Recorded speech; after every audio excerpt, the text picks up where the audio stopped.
Pertanyaan saya terkait upaya untuk meningkatkan UMKM ya. Langkah apa saja yang sudah dilakukan oleh Ibu dan Bapak narasumber ini, termasuk mungkin banyak pedagang-pedagang yang saat ini mengalami lesu dengan keadaan lemah, dengan keadaan ekonomi lemah ini, ya, saingan pesat dan juga pembelinya kurang, itu ya. Itu bagaimana menghadapi masalah tersebut ini, ya. Baik kalau begitu. Terima kasih Pak Ahmad. Ya. Terima kasih banyak RRI. Ya, terima kasih Pak Ahmad. Pak Ahmad di Jember ya, Pak Coach Getty dan Bu Erna. Nanti jawabnya ya Coach ya. Kita jeda sebentar ya Coach. Ya. Ya. Pendengar Anda ingin bergabung juga bersama kami silakan ya. Kami buka line teleponnya di 352-3172, 384-4545 dan 386-2375. Selepas informasi yang satu ini kami akan kembali. Tetaplah bersama kami. Pendengar, kita masih membahas mengenai rahasia usaha kuliner ayam penyet Bandung tumbuh yang cukup besar sekali bersama ada Coach Margetti Herwin dan juga ada Bu Erna selaku ownernya dari usaha ayam penyet ini ya. Kita sapa lagi di Zoom. Selamat malam Coach Getty dan Bu Erna, masih bisa mendengar saya ya? Malam. Baik. Nah, sebelum ke Bu Erna, saya ke Coach Getty dulu ya, Bu Erna sebentar ya. Coach, tadi ada pertanyaan dari Pak Ahmad tentunya, bagaimana ini langkahnya, apa saja kira-kira upaya yang harus dilakukan di tengah gempuran yang sepertinya UMKM ini ada juga yang mengalami permasalahan seperti mungkin ya tidak terlalu banyak customer, bahkan ada sempat juga yang beberapa yang gulung tikar gitu. Kira-kira apa yang harus dilakukan Coach?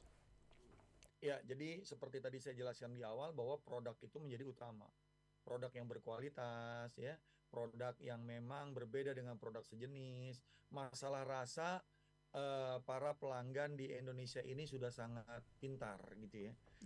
Bisa membedakan walaupun sama-sama ayam, sama-sama dipenyet, gitu ya, sama-sama pakai sambal, ya. Ternyata ada hal yang beda. Karena ini berhubungan dengan selera, berhubungan dengan cita rasa. Dan juga tadi ada kata-kata Bandung, berarti itu mengundang bahwa oh ini ayam penyet yang berbeda dengan yang umum. Karena mungkin yang di Jakarta itu rasanya rasa Betawi atau Jakarta. Tetapi dengan ayam penyet Bandung ini menandakan ada ciri khas yang berbeda. Apalagi ada 6 varian sambal. Jadi itu awal dari kita memulai usaha. Sehingga begitu itu sudah terbukti, produk itu sudah dicari sama pelanggan, barulah kita bisa melihat perkembangan-perkembangan lain yang harus kita majukan, harus kita jalankan, termasuk membuka cabang setelah satu sukses. Jangan membuka cabang banyak tapi belum terbukti bahwa produknya itu benar-benar dibutuhkan orang. Untuk membuka cabang juga kita harus melihat mana ciri karakter pelanggan yang identik dengan cabang kita yang awal, melakukan riset pasar, melakukan riset kepada pelanggan-pelanggan loyal, dan juga menanyakan mungkin adakah kritikan dari pelanggan-pelanggan yang tidak balik lagi karena mungkin mereka ada cita rasa yang tidak cocok. Jadi seperti itu. Kalau dari pandangan bagaimana saya mengcoach atau melatih seorang pebisnis untuk siap dalam memulai bisnisnya, Bung Fahmi. Baik, saya ke Bu Erna ya Coach sebentar. Bu Erna masih bersama kami, Bu? Masih, Kak. Baik, Bu Erna sebentar ya. Ada satu pertanyaan nanti buat Bu Erna, tapi saya ke Pak Yayat dulu di Pontianak yang sudah bersama kita. Pak Yayat, selamat malam Pak. Silakan Pak. Selamat malam, Assalamualaikum Bung Fahmi dan Coach Getty. Ya, silakan Pak. Ini mau bertanya sama Coach Getty nih. Ini Coach, kadang-kadang kan ada orang melakukan hal yang sama, teori yang sama, kemudian dengan cara yang sama, tata kelola yang sama, tapi hasilnya mungkin beda, Coach. Maksud saya, apakah ada faktor keberuntungan dalam keberhasilan sebuah usaha? Jadi berapa persen faktor keberuntungan itu bisa terjadi begitu, Coach? Baik. Selamat malam Bung Fahmi dan Bung Coach. Ya, terima kasih Pak ya. Assalamualaikum. Waalaikumsalam. Ya. Sebelum ke Bu Erna, Coach Getty jawab dulu ya. Faktor luck ya. Coach, gimana Coach? Pengalaman saya dalam mengcoaching, faktor keberuntungan itu hampir tidak ada, Bung Fahmi. Oke. Jadi kalau kita berbisnis tidak ada faktor keberuntungan. Hmm. Beruntung dapat tempat yang bagus, ternyata nggak laku. Beruntung karena diturunkan produk dari orang tua, tidak perlu riset, ternyata nggak bisa dikembangin. Ya. Ya. Jadi keberuntungan itu sama sekali di dalam bisnis itu tuh cuma sebagai alasan. Oke. Orang yang produknya tersaingi selalu bilang lawannya, kompetitornya bilang dia beruntung. Ya, selalu Oke. bilang begitu. Itu menjadi sebuah pembenaran untuk menghibur diri kita yang produk kita atau usaha kita belum berhasil. Nah, yang tadi saya bilang, orang yang namanya mau mulai usaha, dia benar-benar sangat suka dengan usaha yang dia jalankan. Ya. Bu Erna bikin ayam penyet karena dia suka masak. Kalau dia diturunkan sama orang tuanya, makanan, menu, atau cita rasa yang enak atau yang unggul, tapi dia nggak suka masak, dia mungkin bukan berbisnis produk ayam penyetnya. Mungkin aja dia cuma berbisnis jualan online-nya aja, tapi dia tidak jualin produk peninggalan mungkin dari orang tuanya. Bisa jadi, ya, yang diturunin cuma sifat bisnisnya, perilaku bisnisnya yang diturunkan, kemampuan bisnisnya. Ada nggak coach yang kayak gitu? Ada, ya. Bapak ibunya catering, ibunya mempunyai catering yang unggul, ternyata anaknya nggak jualan catering, anaknya jualan kue, karena anaknya suka dengan kue, tidak suka dengan catering yang ibunya buat. Tetapi yang diturunkan adalah mental bisnisnya. Itu mungkin, dan itu bukan beruntung. Itu melalui sebuah proses yang dibangun secara bertahap, ya, dan kita juga sebagai pengusaha mau belajar, mau menyukai apa yang kita lakukan sehingga hasilnya jadi lebih baik. Itu Bung Fahmi. Iya, jadi nggak salah juga ya kalau bapak ibunya itu ya bisnisnya catering terus anaknya jualan kue, nggak ada yang salah ya coach. Yang penting tetap di jalur yang track yang benar gitu ya. Ya, dia suka terhadap apa yang dia lakukan. Baik kalau begitu. Saya ke Bu Erna sebentar ya coach.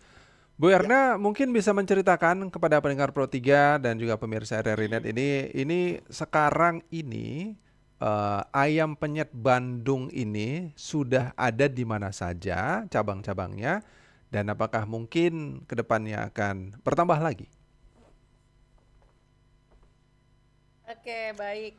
Alhamdulillah sepanjang perjalanan dari 2013 sampai 2019 pada saat COVID, kami punya 9 cabang. Tapi bisnis itu berjalan secara konvensional, di mana saya hanya menjadi seorang pedagang yang tidak punya mimpi, yang tidak punya goal setting mau seperti apa. Pokoknya yang penting saya bisa hidup, semua karyawan kebayar, semua supplier kebayar, sudah itu saja. Tapi tidak dipungkiri ya, alhamdulillah ada aset, kemudian saya bisa beli apapun yang saya mau gitu ya, seperti itu. Nah kemudian pada saat pandemi datang, itu semua closing. Tim semua dipulangkan, kemudian saya nggak tahu harus apa lagi. Karena pada saat dulu, saya terlena dengan penjualan offline, di mana jualan saya hanya cukup 3 jam saja, sudah habis ludes gitu. Seperti itu, jadi saya jujur fokus, tidak pernah memikirkan dunia online. Saya merasa bahwa saat itu saya gaptek, kemudian apa sih online, saya ribet gitu. Makanya udah yang ada di depan itu yang saya kerjakan. Sehingga pada saat pandemi datang, saya betul-betul terpuruk dan betul-betul omset pun terjun bebas. Nah akhirnya selama pandemi, aduh ini kita nggak mungkin gitu ya begini terus, sementara hidup terus berjalan. Dan saya betul-betul belajar dari situ. Mohon maaf, belajar dari pandemi. Bahkan saya sangat bersyukur pandemi itu datang. Mungkin kalau pandemi nggak datang, saya nggak pernah belajar bagaimana caranya saya menciptakan corong-corong pemasaran yang banyak, karena akhirnya saya migrasi dari offline ke online. Sehingga kami pada saat itu betul-betul upgrading diri, menciptakan corong-corong pemasaran yang banyak. Kemudian bagaimana caranya berwirausaha, bagaimana caranya membuat digital marketing, literasi keuangan, full semuanya betul-betul dilakukan pada saat di masa pandemi itu belajarnya online. Jadi 2020 sampai 2021 itu saya gunakan untuk betul-betul belajar, kemudian riset ya, sampai akhirnya kami punya inovasi sambal bisa launching di 2021 dan kemudian punya produk frozen food gitu ya yang kami kemas, dan juga kita punya catering ya, nasi box yang saat ini alhamdulillah sudah punya kapasitas 1000 box per hari, bahkan siap di order 24 jam dengan ready dadakannya 400 box.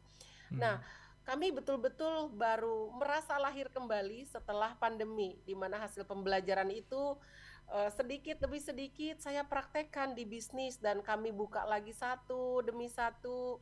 Dari mulai 2021 saya betul-betul nekat. Kenapa? Karena banyak sekali orang yang bertumpu di belakang saya. Bu, kapan saya dipanggil kerja? Bu, susu saya, anak saya udah habis. Bu, saya udah nggak punya bekal lagi. Dan itu buat saya jadi berat gitu di sini. Ironi sekali gitu, saya merasa, aduh gimana ya Allah, saya pengen buka, saya pengen mengambil lagi semua tim saya. Nah, akhirnya saya dengan keterbatasan kembali untuk kedua kalinya, saya bilang, suami, boleh nggak saya pinjam modal buat buka lagi usaha gitu ya, dengan segala keterbatasan dan keyakinan yang kuat, karena saya nggak mungkin berkutat dengan pandemi pada saat 2021. Kemudian suami bilang, yakin ini modal untuk bekal untuk 3 bulan ke depan kamu mau pakai, kasih saya kesempatan, kasih saya kepercayaan. Saya bilang gitu, saya akan berjuang keras. Dari situ dikasih kepercayaan, bahkan pada saat itu saya buka outlet di pinggir jalan, karena kan semua cabang kami yang 9 itu closing, karena saya berada di tempat-tempat titik tumpul yang memang ramai, ada di Pujasera, ada di kantor, ada di kantin mall seperti itu. Jadi jemput bola kecil-kecil banyak ya. Nah, jadi pada saat itu betul-betul nekat di tahun 2021 itu dengan segala keterbatasan, dan akhirnya bahkan saya sempat pinjam modalnya juga sempat pinjam ke teman karena masih kurang gitu ya. Dan akhirnya karena saya sudah belajar migrasi, belajar bagaimana digital marketing, online dan lain-lain, akhirnya saya masuk di online food, semuanya daftar, marketplace semua daftar, dan dari situ betul-betul kami dari pandemi itu betul-betul bersyukur karena semua tim saya panggil kembali, kemudian mulai berangsur satu persatu kami buka cabang lagi gitu ya, dari nol akhirnya kami bisa bangkit, dan bahkan pada saat itu omset kami bisa melebihi sebelum masa pandemi. Dan akhirnya dari situ terus walaupun ada waktu, tapi proses itu saya jalani dengan penuh semangat, konsisten, fokus untuk sampai di titik ini. Alhamdulillah di tahun 2021 kami buka cabang 1 itu, kemudian saat ini kami sudah ada 8 cabang. Bahkan bulan ini kemarin tanggal 15 itu adalah buka cabang ke-6 dan ke-7. Ke-7 dan ke-8, mohon maaf. Ke-7 dan ke-8, dan ini ada tantangan lagi, nggak ada yang kebetulan. Saya percaya bahwa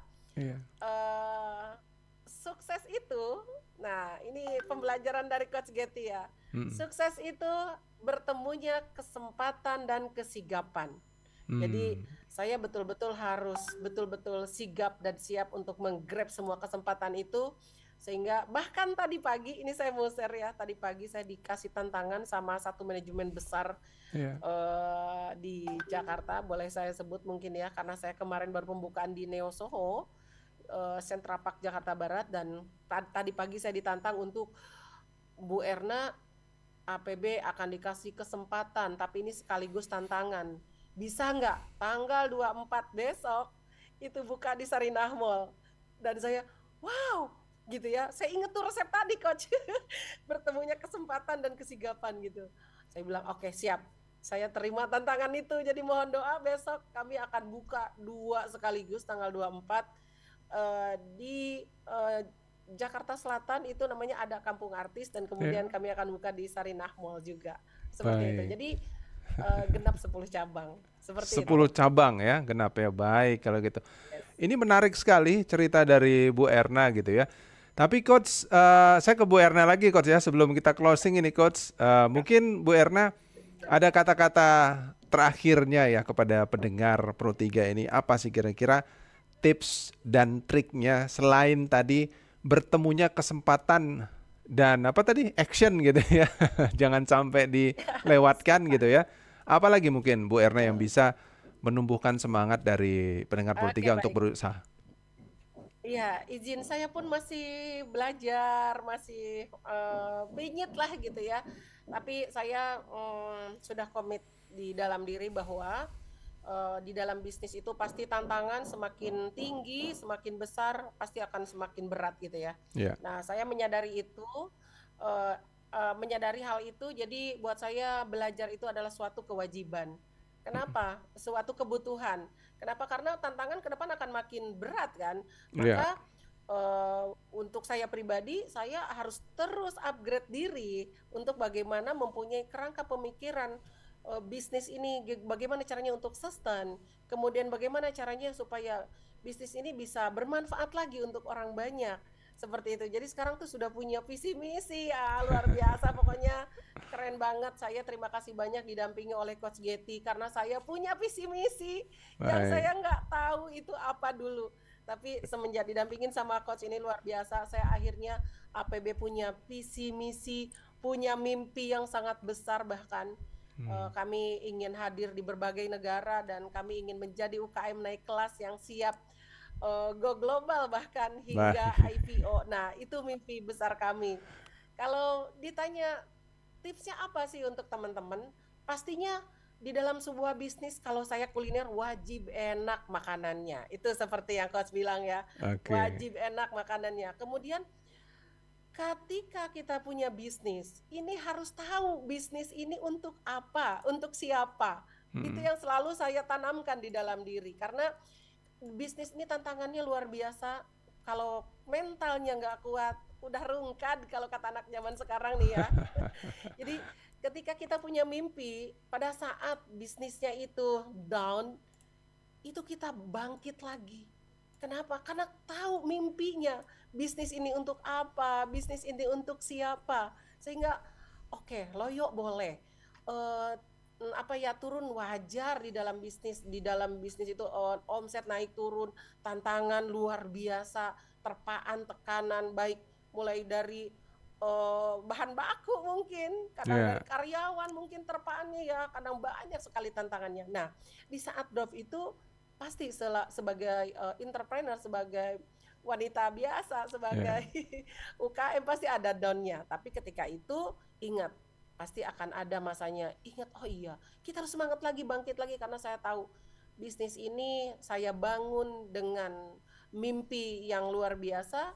Kemudian saya tahu bisnis ini harus bermanfaat untuk siapa. Nah, itu yang menguatkan saya. Mungkin itu semoga bermanfaat untuk teman-teman. Kemudian pastinya harus konsisten dengan apa yang sudah kita ambil di bisnis apa. Itu harus fokus, komitmen, konsisten, persisten sehingga kan nggak mungkin ya. Kalau saya nih percaya proses tidak akan mengkhianati hasil. Jadi saya nikmati prosesnya, saya nikmati semua tantangannya sehingga saya percaya bahwa hasil sudah Allah yang tentukan. Seperti itu. Baik kalau gitu Bu Erna. Iya, ini saya ke Coach Getty ya. Coach, ini seperti yang diomongin sama Bu Erna semuanya ajaran Coach Getty ya. Mungkin ada tambahan Coach. Jadi teman-teman pendengar RRI bisa melihat bagaimana bisnis Bu Erna tumbuh secara semangat sesuai dengan ownernya yang sangat semangat gitu. Jadi bisnis itu mencerminkan ownernya. Ya, kalau menjadi pebisnis harus seperti Bu Erna, semangat gitu ya, positive thinking, punya impian, jalanin. Jadi pendengar aja nggak perlu dijelasin sama Bu Erna, dari mendengar ya apa yang Bu Erna katakan dengan semangat, dengan sangat yakin, ya, Anda udah tahu bagaimana Bu Erna menjalankan bisnisnya. Nggak perlu diragukan lagi, setiap ada kesempatan Bu Erna pasti berkomitmen. Karena itulah semangat yang dibangun dari awal. Itu aja, Bu Mami. Bu Erna, terima kasih. Terima kasih Coach Getty. Terima kasih Bu Erna. Di lain kesempatan kita ketemu lagi ya Coach Getty dan Bu Erna ya. Amin. Allah. Selamat malam, salam sehat selalu. Sehat selalu. Terima kasih banyak. Iya. Oke, terima kasih Bu Fahmi. RRI dan Karena semua pendengar, terima kasih banyak. Selamat Baik. malam. Selamat malam Bu Erna dan Coach Getty. Dan demikian pendengar